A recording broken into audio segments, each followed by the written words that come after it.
Well. We are back. 3 weeks gone since an episode of this podcast. The title of the podcast would suggest that's simply not good enough. Consistently above average episode 33 is here. Sunday, the 18th of May. Fair bit has happened since then. Fair bit happening right now. You can't see it down here, but Arsenal are playing Newcastle. Last home game at the Emirates this season. Currently 0-0. You may hear a roar at some point in this podcast to celebrate a goal. And a fair bit has happened since we were last chatting with the Cage Warriors episode. But happy to say that maybe the tactic of not releasing an episode in 3 weeks has either allowed people to catch up or allowed more people to listen and listen back and stuff, because as you would think based off the numbers that there were episodes. So I'm not trying to make an excuse for not having done it, but I have had a lot going on, and we were down a little bit of equipment. We're now back. We're back in the game at the minute for now. We'll see how long that lasts. And I didn't want to record like a 60-minute plus episode or something like that. Would say this is what's all happened in the last couple of weeks. Instead, you're getting 2 episodes. You're getting one today. Another one will be recorded straight after this. Actually, probably not straight after this, but another one will be recorded either late tonight or tomorrow, and then that'll be out during the week as well. So episode 33, what you're listening to now, episode 34 will be in a couple of days' time. In terms of the main thing that's happened since we were last chatting, I've had 2 tournaments since we last spoke. I had the Masters Europeans in Barcelona, and I had the IBJJF Rome Spring Open a couple of days ago. And I had a few days in France in between all of that. So we'll start with Barcelona. Barcelona is, without a doubt, one of my favourite places to go for a tournament, to go and compete. Maybe I'd like it to go and spend a few days there. Don't really know. Don't really do that. I flew out late on Thursday. This is a bit of a travel hack. I wasn't competing until... I just realised I don't have the light on here above me, but it's really bright today, so I think this will be okay for the video ones. Do you know what? I'll put it on for the laugh and I'll just see how badly it mucks up the video while we're here.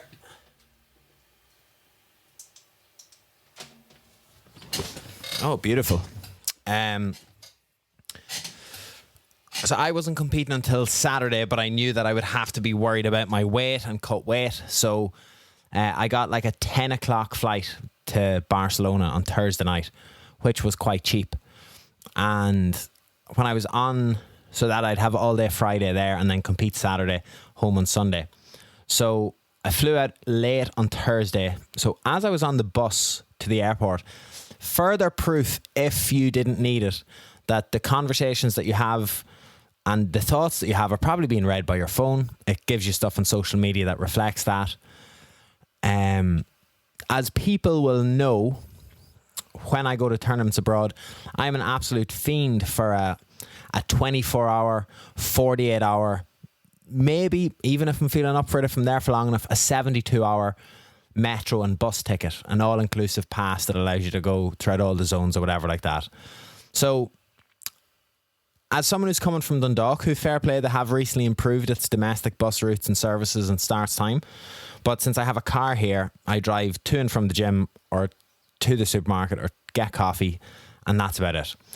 Whenever I go away for a tournament, I really enjoy getting the metros, the buses, the transport, because generally speaking, the public transport in these places are so far ahead, significantly better, easier to use than in Ireland and Dublin. And whatever positives Dublin public transport does indeed have, you could argue, right, okay, the Luas is convenient, especially because it's free. The Dart is convenient, also virtually free. The rails into Dublin, generally good, but it does pale in it just does not touch most major European cities in terms of getting around those cities. So, friend of the podcast, John Fleming, has literally looked at me before in Portugal as if I had 3 heads when I didn't get in the very cheap Uber with all of them to go back to the apartment. Instead, I added like 35 minutes onto my journey to be able to get metros back to the apartment. Because, like, We have cars at home. We don't have metros here. So why wouldn't you use it? Whatever about convenience or whatever like that, but they're fun. This is the hill that I'll die on. You're in a place for a couple of days. Be in the place. Be around the place. Get on the wrong train, go in the wrong direction. Come out of the, like, have a coffee at the metro station in the little cafe attached to it. Sit outside and have the coffee on the street. Walk into a random shop, supermarket, whatever. You know, you have time to kill. You're in these mad places. So you might as well be about the place and see a little bit more of it. It's the hill I'll die on. We don't get them at home, so use them when you're there.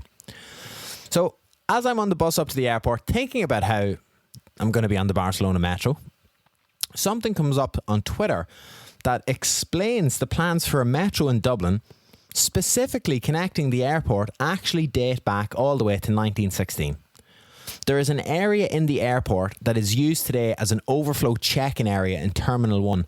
I believe it is underneath the arrivals. I have seen the stairs. I don't think I've ever gone down there, but I've seen pictures of it now. So I'm going to have to go the next time I'm there. This particular room has really high ceilings.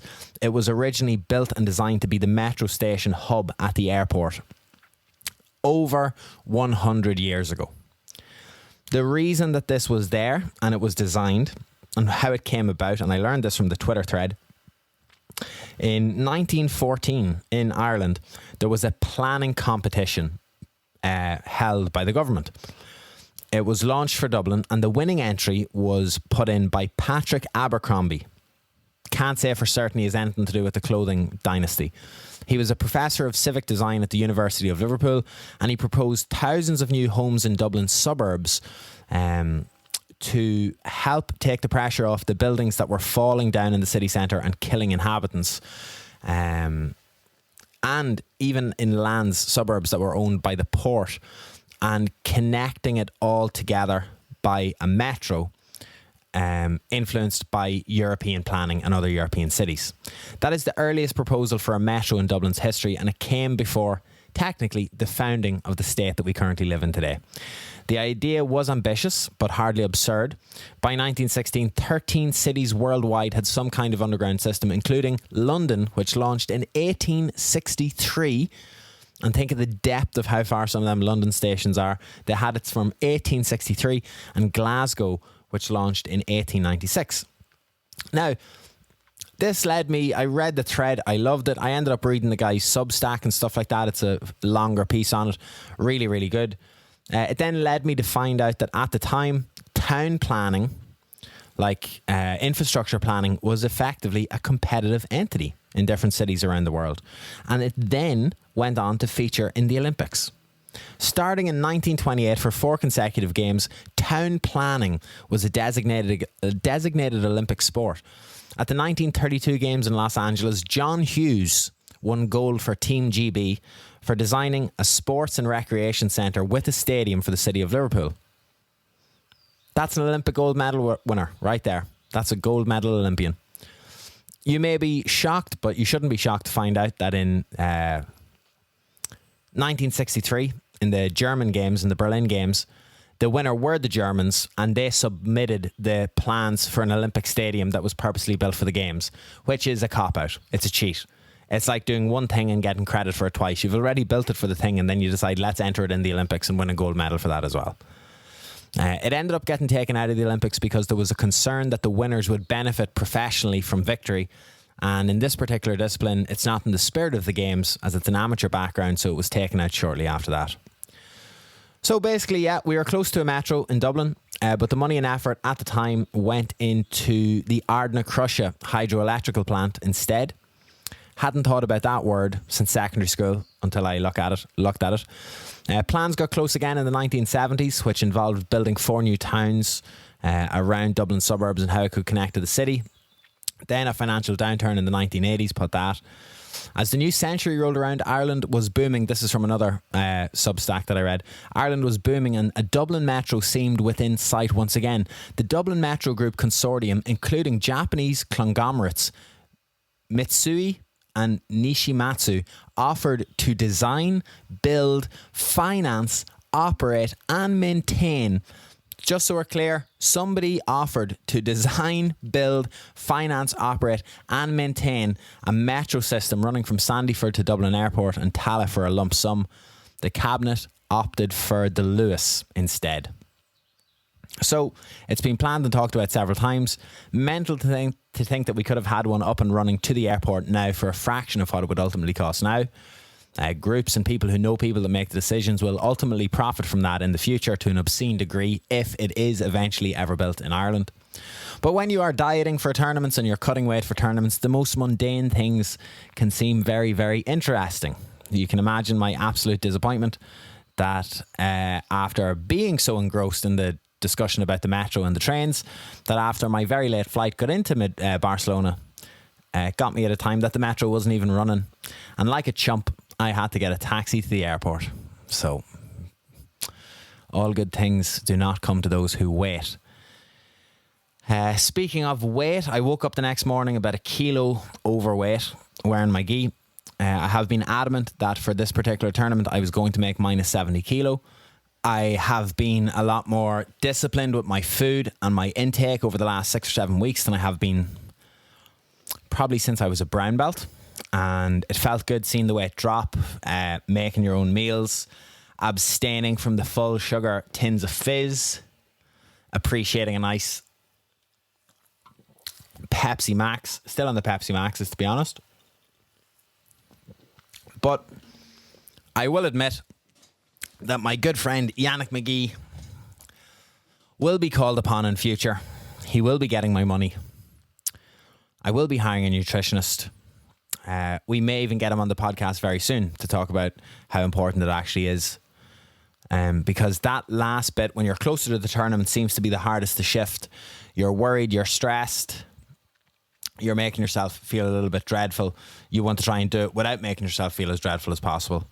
So my Friday of walking around Barcelona, having espressos in different coffee shops, was made slightly more enjoyable by the different coffee places I went to. And I did have a small dinner, probably a little bit too late. I ate it at 7. I probably should have had it at 4. It would have come off overnight otherwise. Small little things that didn't go to plan the day before. That's all right. Got to the venue the next morning. I was 0.5 kilo overweight, wearing the gi. So the layers went on, the jumpers went on, the hoodies went on, 2 pairs of tracksuit bottoms, started to jog. The good thing is that Barcelona at that time of the year, quite warm in the morning. So it was easy to get a sweat on. The bad thing about it was when you're taking the layers off, still being overweight, having to put the sweaty stuff back on to get started again. That's quite miserable, but there is something in a quite sick way enjoyable about it. Kind of like you're having to do this to compete or you're not going to be allowed to compete. It's a way to get you focused, ready to go, a little bit angry if you want to tap into that as well.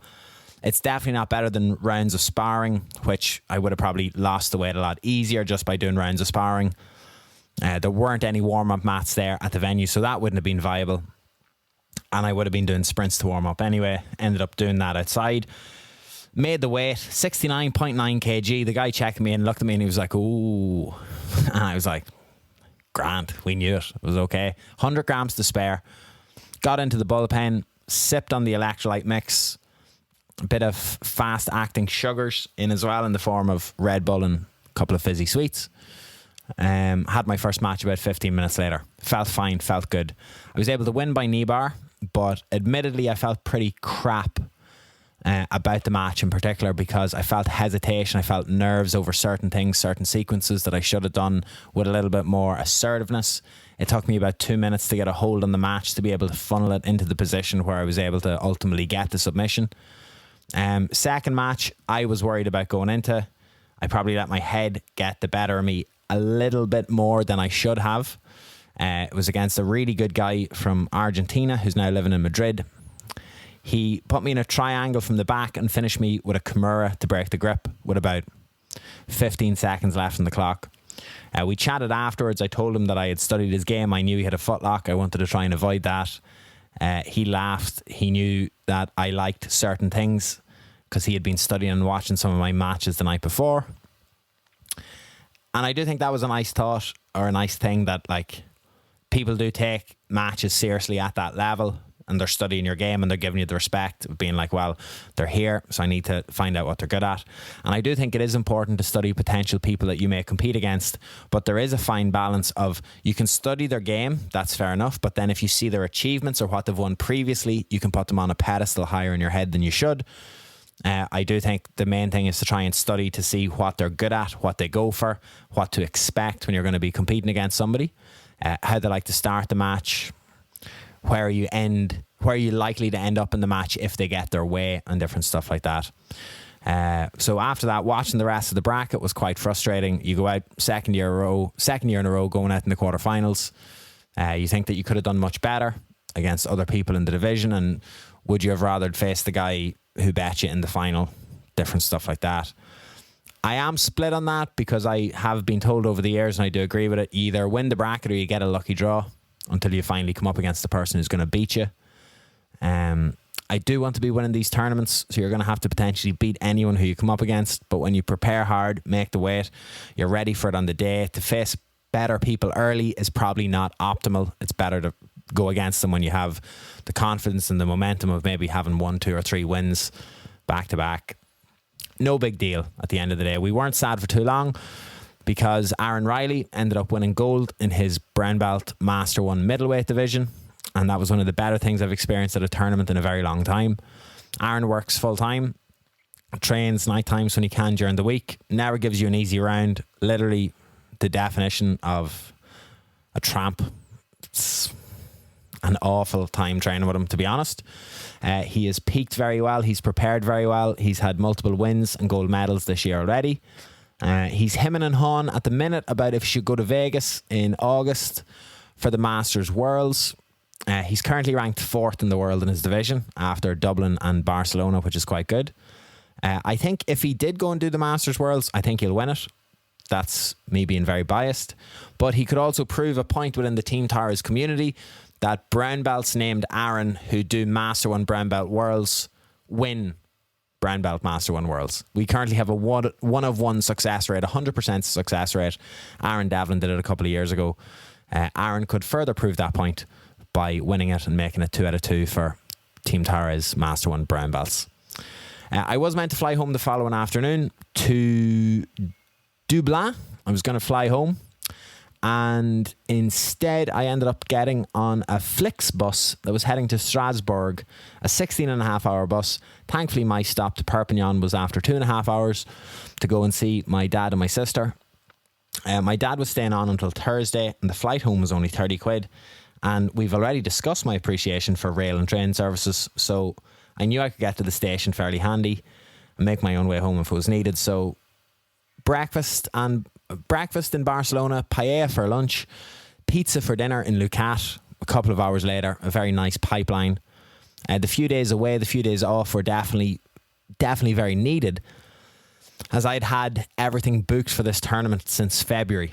And I genuinely thought this was going to be the year I could walk away having won it. And while it does sound very contradictory in this next statement, there are massive changes that I need to make that are minor. Or a better way of saying it would be that there are minor changes that I need to do that will make a massive overall difference for me as an athlete. Am I going to just sound like a clown here and I list them all A, B, C, D, E so I can be judged by the court of public opinion? No, not today. We're not going to do that.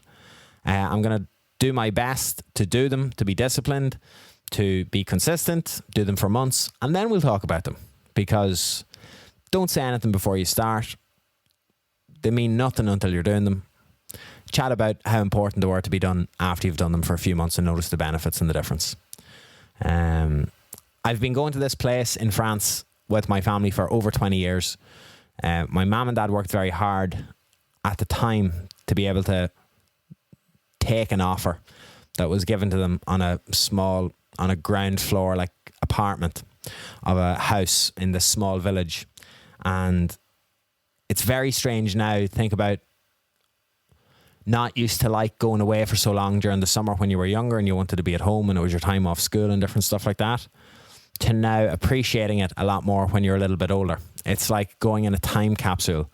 Obviously, I've only been there twice since my mum died, but there's loads of stuff like little trinkets that she would have bought at markets. Like, it's her house. It's very much her house. Her things are there. clothes are there. Any amount of towels, any amount of bed sheets, dishes, cups, plates, pots, pans, a little plug-in oven, different things that she got over the years that made her time there more efficient, more enjoyable. But it's really nice now going back there as an adult and kind of seeing the fingerprint that she had left there. And the few days were very good. A lot of croissants, a lot of cafe, nice dinners, different stuff like that. Didn't make it as far as the beach, actually. No need. But it was good for the rest. Being left alone to your own devices for a couple of days, while it's nice, I saw there were people registered for Rome the following weekend. The registration was closing that night. My weight had not spiraled too high. I thought I could make minus 70 again pretty quickly. I wanted to go again. I wanted to try and work towards ranking points for next year's Europeans for a better seed. So I signed up. Got a cheap flight to go out the day before. Sent the registration link to one of our blue belts. Showed him the division. He sent me back a screenshot a few minutes later with registration confirmed. And I know not everyone would be able to jump and just get up and go for tournaments like that, big tournaments like that. But if you are able to do that, if you see the opportunity, if you think you have a good division somewhere in Europe and you can afford to go and cheap hostel and cheap flight and stuff like that, then you need to be doing that. I think it is worth taking the risk. So we fast forward to a week later and was probably a little bit more lax on my weight from about a week out than I should have been. Like when I was struggling the day before, I was thinking of that extra meal after having your food at 5 o'clock in the day, eating again at 8, probably not the move. That's sitting in you now. That didn't go off the way that it should have. Blah, blah, blah. Flew very early on Thursday morning to Rome.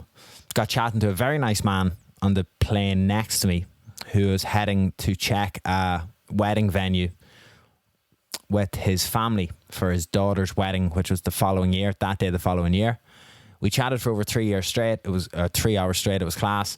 His family started slagging, saying like, he doesn't even talk to us for that long. What were you talking about? Oh, dad made a new friend, blah, blah, blah, blah, blah. He was sound, I have to say. I'm not going to dox him. From Dublin, grew up in Dublin. Different things, different career paths. Got some very good advice off him. We'll keep in touch. Maybe he'll listen to this podcast. Who knows? He's aware of me now on the internet anyway. We exchange details, so we'll see how it goes. See how it goes if I'm likely never going to meet this man again. But it was a great conversation and I enjoyed this time. But I was heavier than expected when I got to the apartment and stuff like that. We had to walk around for a while, chill in Ostia, didn't take anything on before we could check in. That was grand. That day was a little bit rough. Tom's day was much easier. He made steak and rice and onions in the apartment and it smelled delicious and I had to sit and look at it. So the following morning, got to the venue, had 200 grams, 0.2 to cut for the warm-up, which wasn't as bad as the week before in Barcelona, but the day before, the day and a half, the 2 days before was a lot rougher than the 2 days before Barcelona. But what I had written out in my trusty little book at 9 o'clock the morning, about 35 minutes, 40 minutes before I competed, was after I had known I was on weight on the test scale, but it was 70.0 on the test scale. And that could be dodgy because maybe that's going to be 70.1 on the scale upstairs. But I knew that on my warm-up then I would probably drop a little bit more. I said, focus now that you're on weight and remember that you're here to address the weaknesses that you showed in the last tournament. One of those was getting my back taken too easily. Didn't get my back taken in the match despite 2 or 3 attempts. Didn't get swept, countered from close guard despite 2 or 3 attempts. Berimbolo off the double guard pull to get top, which was a success. Try get the advantage for the footlock before coming up on top as well. Not a success. Should have been a success. Try stay on the outside with your passing. Avoid his close guard and lasso guard. That's what he's best at. That's where he will try keep you. Unfortunately, couldn't do that. And that is exactly what happened. Ended up losing by 1 advantage in the most frustrating match that I've had as a black belt, to be honest. But there's absolutely nothing I can do about it now. Fair play to him. I came home, I watched the footage, drilled some stuff the next morning with my coach.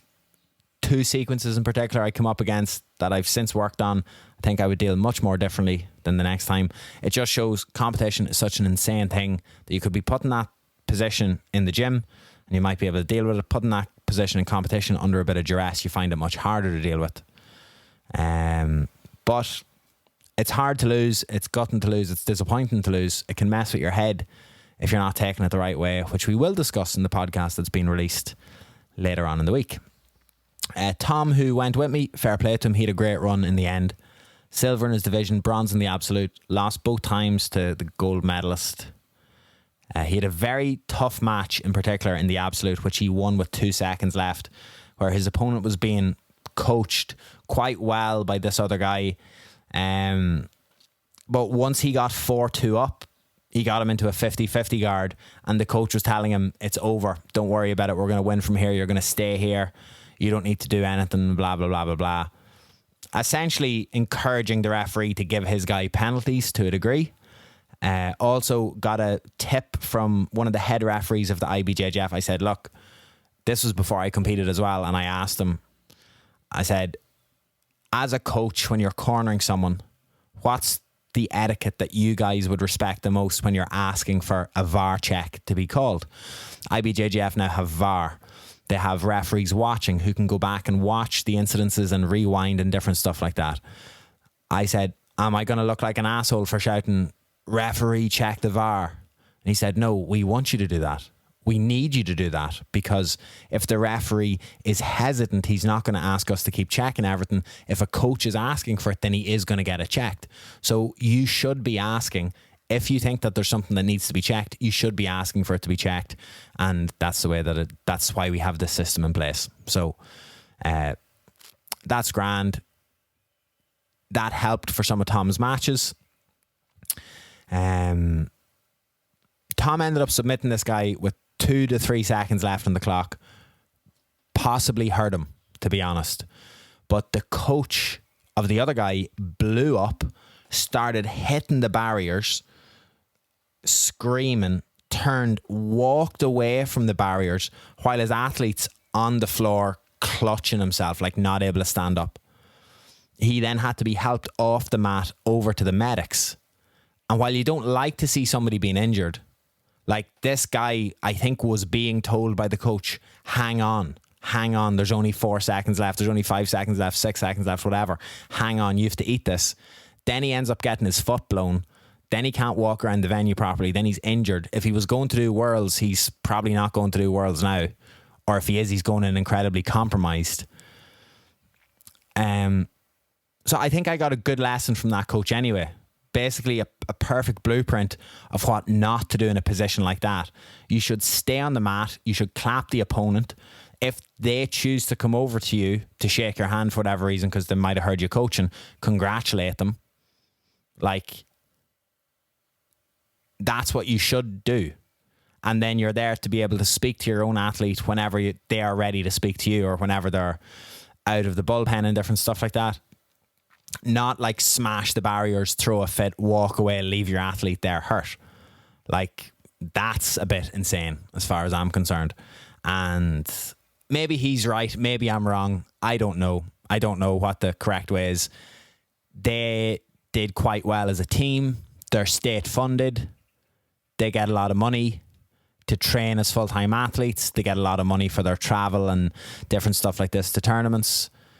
They were acting like clowns, if I'm being honest, later on at the bullpen, like shouting at the IBJJF workers at the podium, like basically demanding to be let in for group pictures and stuff while they were trying to give out medals and stuff like that. And like, fair enough, let a coach and an athlete in for a wee pick at the podium and stuff like that. Stop trying to corral 15 or 20 people in while the tournament's trying to finish up, so you can all sit in the podium for a picture. Wait till the end of the day and get that picture. They'll let you do it at the end of the day.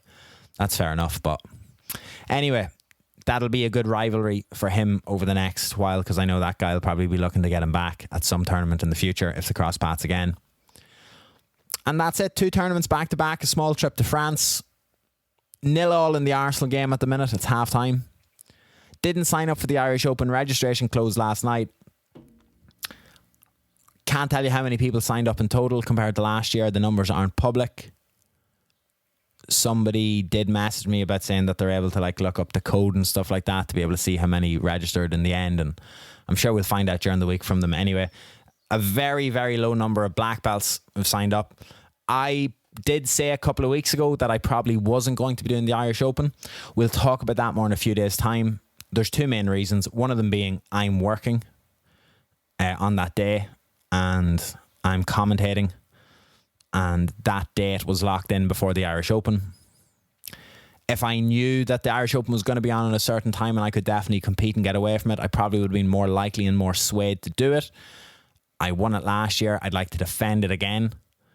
That's fair enough. There was also a particular incident last year between a certain student of a certain affiliation and the referees and the organisers, and a friend of mine got badly done in and was spoken to quite badly by someone in a good position of power of the tournament, basically dismissing him and saying like, go and get your professor to speak to me. I don't have to speak to you, even though this guy's a black belt.